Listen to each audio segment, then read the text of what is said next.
wannan ya faru a kaina. Wani mutum ba musulmi ba ne, daga wata ƙasa wani ya kira ni daga Ingila ne, ya ce shi musulmi ne, suna bibiyan karatukan nan da muke. Ya ce abin mamaki akwai wani wadda ba musulmi ba yana ta bibiya na, kullum in ana karatu yana zama yana ji. Sai yake gaya abokinsa, sai ce ka wallahi da yana da kuɗi gaskiya da ya yi addinin musulunci irin na wannan malamin. Sai shi ɗaya musulmi sai ce kamar ya da kana da kuɗi, sai ce ai an ce biya ake yi.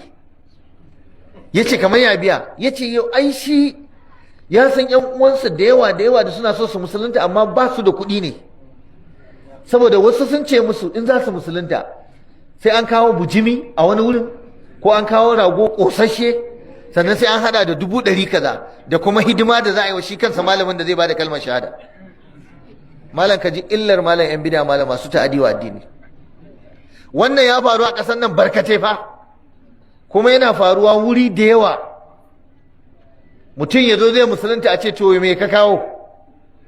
Muna faɗa a duniya wallahi wannan zalunci ne.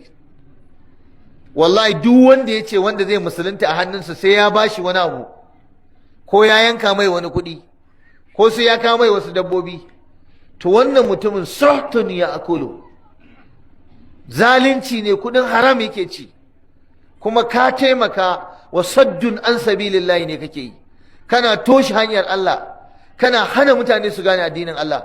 Ba wanda ya ce idan za a musulunci sai an biya kuɗi, kyauta ne.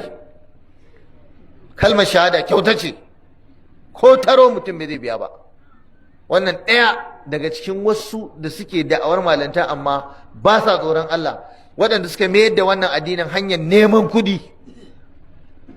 Ka je gona ka yi noma mana, ka je kasuwa mana ka buɗe shago, ka je ka yi aikin gwamnati mana, ka je ka yi aikin kamfani mana, ka je ka yi sana'a mana, amma sai ka zo da sunan addini kana cin kuɗin mutane, kuɗin haram. Ku riƙe wannan a matsayin gargaɗi, kuma ku isar da wannan saƙo.